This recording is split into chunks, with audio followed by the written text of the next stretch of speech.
성경 말씀 마태복음 1장 18절로 25절까지 말씀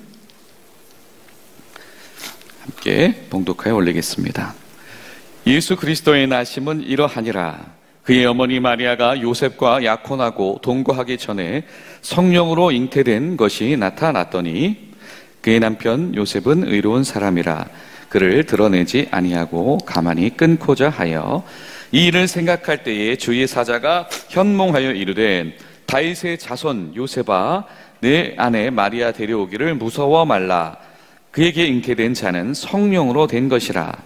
아들을 낳으리니 이름을 예수라 하라. 이는 그가 자기 백성을 그들의 죄에서 구원할 자이심이니라 하니라. 이 모든 일이 된 것은 주께서 선지자로 하신 말씀을 이루려 하심이니 이르시되 보라 처녀가 잉태하여 아들을 낳을 것이요 그의 이름을 임마누엘이라 하리라 하셨으니 이를 번역한즉 하나님이 우리와 함께 계시다 하니라. 요셉이 잠에서 깨어 일어나 주의 사자의 분부대로 행하여 그의 아내를 데려왔으나 아들을 낳기까지 동침하지 아니하였더니 나음에 이름을 예수라 하니라. 아멘. 살아계신 하나님 가운데서 오늘도 주 안에서 평안하고 복된 하루 되시기를 간절히 소망합니다. 또 오늘 또 새벽에 내리던 눈이 녹아서 매우 미끄러운데요. 또 오늘 이렇게 예배당으로 함께 나오신 기대 동역자들 참 감사드리고 또 이런 시간부터 또 여러분이 오시는 발걸음 미끄러울까봐 또 일찍 오셔서 또 염화칼슘 뿌리고 준비해 주신 우리 사무장님, 우리 박성찬 안수집사님도 우리 감사드립니다. 여러분 우리가 성탄을 지난 지가 얼마 안 되었는데요. 근데 또 이렇게 우리 강림절 찬송을 또 부르게 되니까 또 감회가 또 새로운 것 같아요. 자, 여러분 우리가 예수님을 여러분 기다려 보신 적이 있으십니까? 예수님을 기다려 본 사람들, 주여 오시옵소서, 아니 어서 오시옵소서 했던 그 고백을 아는 사람들은 어떤 사람들이었을까요? 이 메시아의 탄생을 간절히 기다렸던 사람들, 14대에서 14대가 이르렀는데 아브라함부터 다윗까지 14대, 그리고 하나님께서 세우신 이스라엘의 왕조가 지속되는 데가 14대였는데 이 유다의 왕조가 끝나고 예수님이 올 때까지 또 14대. 야, 이렇게 긴 세월이 있더라. 그리고 하나님께서 이 계획하신 그 정확한 기한이 차기까지는 예수 그리스도의 시대가 오지 않을 텐데 그 시대의 그 빈 공간을 채우면서 하나님의 시간을 메꿔야 했던 수많은 사람들이 있었을 텐데요. 그런 기다림 속에서 예수님을 만났던 사람들, 그리고 이 성경책이 교회 공동체들에게 전달되어지면서 그 메시지, 우리가 그렇게 기다렸던 예수님을 우리가 이렇게 만났었는데 그 예수님 분명히 다시 오실 텐데 그 예수님 다시 오실 때까지 우리의 본분, 그리고 우리 교회의 본분은 무엇일까라고 하는 것, 사실 그것이야말로 이 복음서를 통해서 교회 공동체들에게 전하게 되어지는 가장 근본적인 메시지 중에 하나가 어디일까? 결론적으로 무엇입니까, 여러분? 교회는 예수님의 다시 오심을 기다리는 이들이다라고 하는 것입니다. 예수님의 오심을, 메시아의 오심을 기다려보았는가? 이것은 그 옛날에 그 긴 포로기 생활, 바벨론으로 침략당하고, 그렇죠? 이 바사 왕국, 페르시아 왕국의 지배하에서 놀아나고, 그리고 알렉산더 대왕 등장하고, 로마 시대에, 그리고 그때의 이스라엘 자체적인 왕조도 세워보려고 여러 노력을 해보았지만 역부족이던 시절을 살았던 그때의 그 사람들만의 이야기가 아니고 이 메시아를 기다리는 사람들은 사실 성경의 말씀에 근거하면 본질적으로 진짜 교회만이, 진짜 교회 공동체만이 예수님을 기다리는 사람들이다라고 하는 거죠. 이 마치 예수님의 재림을 거론하는 것이 소위 특정 이 시한부 종말론을 가지고 있는 이단들의 아주 가장 대표적인 특징이다 보니까 이 성도들 사이에서 우리가 예수님의 다시 오심에 대한 이 신앙의 고백들을 우리가 명백히 해나가는 것들이 때로는 조금 희석되어질 수 있겠다. 그러나 오늘 말씀 속에서 우리가 기억할 것은 교회는 반드시 예수님의 다시 오심을 기다리는 공동체이다. 다만 그때가 언제인지 알 수 없으니, 그때가 내 당대일런지 내 자손들의 대일런지는 알 수 없지만 바로 내일 예수님이, 아니 바로 오늘 예수님이 오실 것처럼 오늘 내 가정을, 내 교회를, 내 일터를 하나님 나라로 세우고 채워나가는 것이 바로 교회의 본분이다라고 하는 것. 그것이 사실은 오늘 이 이야기들 우리에게 도전하고 있는 바입니다. 오늘 말씀 이렇게 시작하죠. 예수 그리스도의 나심은 이러하니라. 자, 어저께 말씀 나누었던 그 긴 시간들을 통하여서 하나님의 신실하심, 하나님의 정밀하심, 하나님의 주도하심이 드러나셨었죠. 그리고 그렇게 준비하셨던 예수 그리스도의 탄생의 어떤 그 모습을 간단하게 요약을 하고 있습니다. 하나님은 말씀하신 시기에, 그 시기가 언제인지는 알 수 없어서 하나님만이 아시는, 계획하신 그 시기에 하나님만의 방법으로 예수 그리스도가 태어나게 하셨다. 여러분, 이것은 굉장히 우리에게 중요한 고백입니다. 자, 여러분 아시는 것처럼 이 마태복음, 소위 이 마태복음의 신앙 공동체는 유대인들 중심의 공동체입니다. 그러니까 이들은 어떤 사전, 어떤 배경 지식, 어떤 신앙생활의 습관이 율법적이고 말씀에 대한 상식과 지식, 이런 부분들이 잘 있었던 사람들이죠. 그들이 기독교로 개종한 사람들, 그것이 바로 이 마태복음 공동체의 사람들인 거죠. 이 사람들에게는 어떠한 어떤 신앙이 있냐면, 좋은 것은 위에서부터 내려와요. 그래서 하늘나라도 어떻게 표현합니까? 하나님 나라도 어떻게 표현하죠? 하늘나라, 천국이라고 표현하잖아요. 그렇죠? 예수님도 설교를 하실 때는 어떻게 올라가세요? 산에 올라가서, 아니면 언덕에 올라가서, 돌 위에 올라가서 설교하세요. 무엇입니까? 좋은 것은 위에서부터 내려오는 것이에요. 바꿔 말하면 위를 우러러봐야 돼요. 올려봐야 돼요. 하나님께서 주시는 하나님의 은혜는 위로부터 내려와요. 하나님의 복은 위로부터 내려와요. 하나님의 손길은 위로부터 내려와요.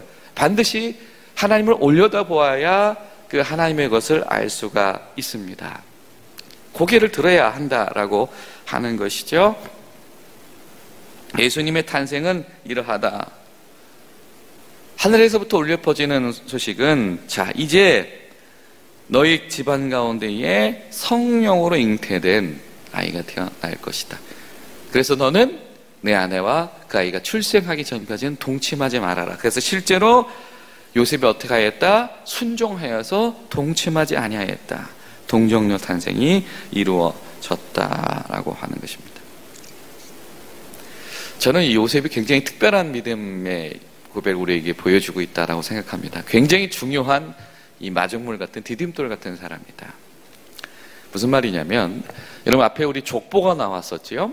자, 제가 일전에 민수기 말씀을 할 때 그런 이야기를 드린 적이 있어요. 이 성경을 볼 때 우리가 족보가 나오고 사람 이름들이 막 열거가 되어질 때 중요한 어떤 묵상의 이 통로가 하나가 있다. 그것은 무엇이냐면, 하나님께서 이 이름 다 호명하신다라는 거, 그죠? 그 육성을 읽으면서 그것을 귀를 기울여 보시라, 이런 말씀을 드렸었어요. 그리고 하나님이 세밀하게 이거 다 보고 계신다, 기억하고 계신다라는 의미를 우리가 누릴 수 있다라는 이야기를 했었습니다. 자, 그런데 또 한 가지 포인트가 있습니다. 무엇이냐면, 이렇게 이 족보들이 쭉 등장을 하는 것들, 그 10조의 이름들이 등장을 하는데요. 자, 이 사실 이 구약의 시대에서 이 명예스럽지 못한 죽음이 하나가 있습니다. 그것은 무엇이냐면, 이 10조로 돌아가지 못하는 죽음이에요. 대표적인 것이 이 이세벨의 죽음 같은, 죽어서 어떻게 됩니까? 짐승들이 다 먹어치워서 장사 치르지 못했죠. 가족묘의 장사를 치르지 못하는 죽음입니다. 자, 무엇이냐면, 그 가문의 이름의 계보가 계속해서 끊어지지 아니해서 그 자리를 모여줘야 하는 것입니다. 아브라함은 죽었지만 아브라함의 아들, 그 아들, 그 아들, 그 아들의 아들들이 이어지면서 그 아브라함의 믿음이 이어지는 거죠. 그러니까 마치 아브라함이 살아있는 것과 같은 순종이 그 집안 가운데 끊이지 않을 수 있다고 한다면 그것은 복인 겁니다. 그것은 명예인 것입니다.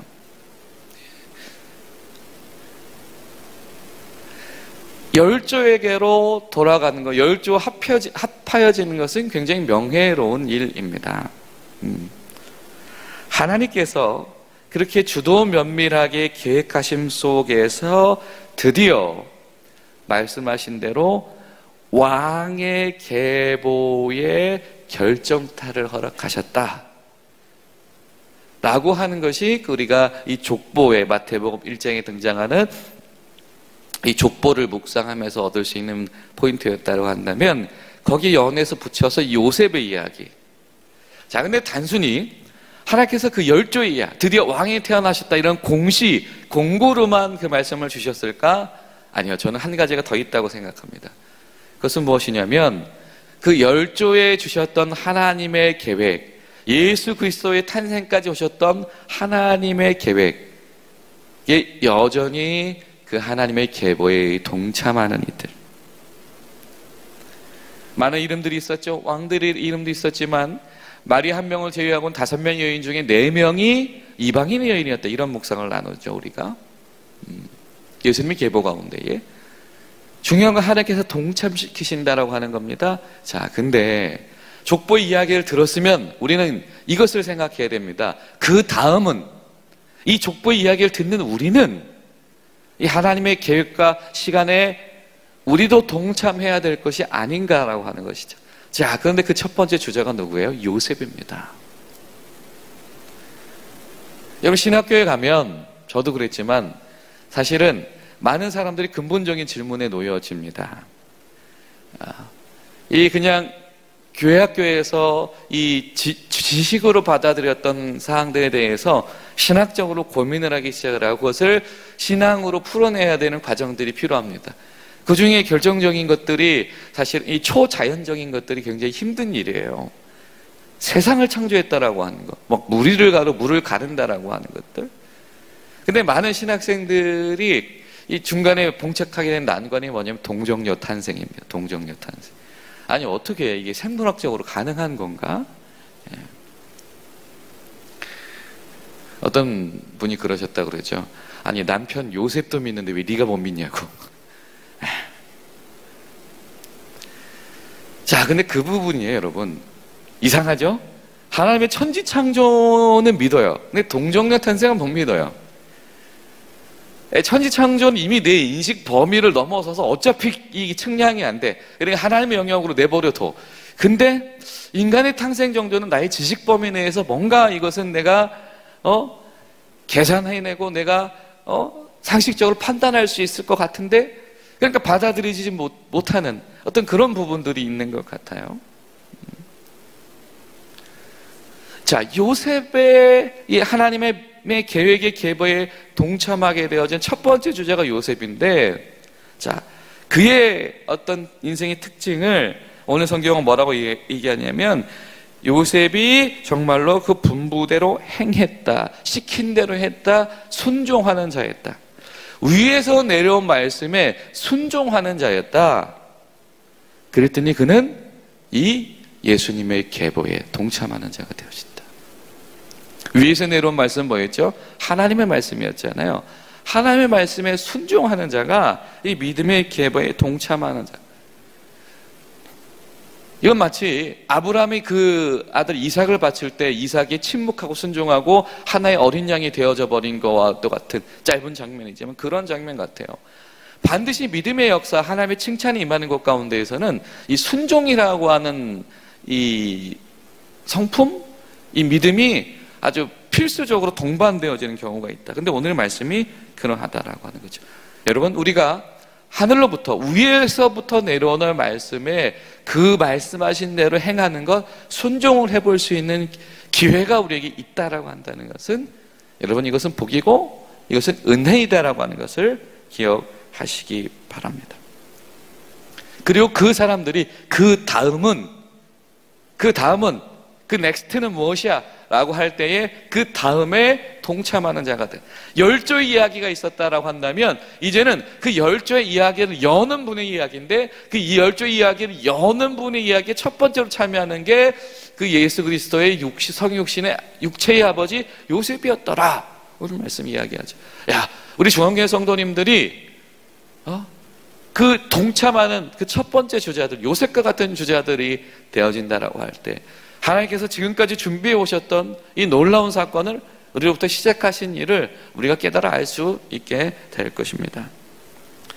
자, 그리고 또 한 가지가 있죠.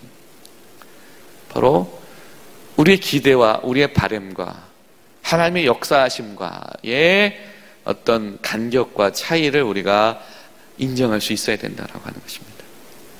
여러분, 이 메시아, 예수는 구원자다. 예수 그리스도라고. 예수님과 같은 이 언어적으로 어원을 가지고 있는 이름들이 있죠. 여호수아, 그렇죠? 호세아, 예슈아, 다 같은 이름들입니다. 구원자라고 하는 거. 학자들의 연구에 의하면 예수님이 살아가셨던 시대에 있는 어떤 연구 자료들 중에서 파악할 수 있는 예수라고 하는 이름을 가진 사람이 최대한 70여 명 정도 있다라고 해요. 전후에. 그러니까 여호수아라고 하는 이름이 있는 것처럼 이 무엇인가 우리 가문이 내서, 이건 제 추측입니다. 뭐 하나님의 계획과 시대를 책임지는 인물이 나왔으면 좋겠어요. 대성이 우리나라로 치면 뭐 충만이 이런 어떤 기대를 담는 이름이 예수라고 하는 이름이었을 거예요. 자, 그리고 여러분, 이 하나님 앞에서 제사장과 정치 지도자의 이 책임을 동시에 감당했던 사람 모세가 유일하죠. 그 이후에는 기름 부어 세운 인물들이 쭉 등장합니다. 그게 바로 왕의 계열이고 제사장 계열들이죠. 자, 이 메시아는 또 이 기름 부어 세웠다라고 하는 뜻을 1차적으로 가지고 있어요. 그러니까 왕들이 태어날 때마다 대제사장이 세워질 때마다 이 사람은 메시아야, 기름 부어. 이 사람의 시대에 뭔가 하나님의 정말 강권적인 역사가 일어나야 돼라고 하는 사실 기대를 수도 없이 사람들이 가져왔을 겁니다. 자, 14대 14대의 그 기간 지나서 이제 다윗 왕조부터 14번의 유다의 왕들이 세워지는 그 왕조의 대대들 가운데에 그때마다 사실은 그 기름 부음의 사건이 일어났을 때 이 사람이야말로 하나님께서 세우신 왕이다라는 이야기를 했겠죠. 왜 안 했겠습니까? 그렇죠. 그리고 포로기부터 예수님 시대까지 그 14대 시간 동안에 이 메시아라고 하는 것과 관련된 기대와 이름을 가졌던 수많은 사람들이 있었을 겁니다. 그래, 이 청년만은, 이 남자만은, 이 아이만은. 근데 그 수많은 기대들이 사실은 사람의 기대치에도 미치지 못하였었죠. 자, 그런데 이제는 하늘로부터 오신 이 왕, 너희들이 기대했던 그 왕조차 상상하지 못했던 그 이상을 우리에게 펼쳐내실 그 왕, 하늘로부터 오신 이 왕이 바로 이 아이시다. 그런데 이 아이로부터 펼쳐질 사건은 너희들이 기대하던 막연히 구원이라고 생각하였던 그 이상 하늘의 사건을 너희들에게, 하늘나라를 강권적으로 이 땅에서 드러내실 바로 그러한 분이시다라고 합니다. 여러분, 기독교는요, 수많은 기름 부음 받았던 사람 중에 십자가에 달려 돌아가신 그분, 그리고 부활하신 그분을 우리 주님으로, 우리 구원자로 고백하고 증거하는 이들이 기독교인들입니다.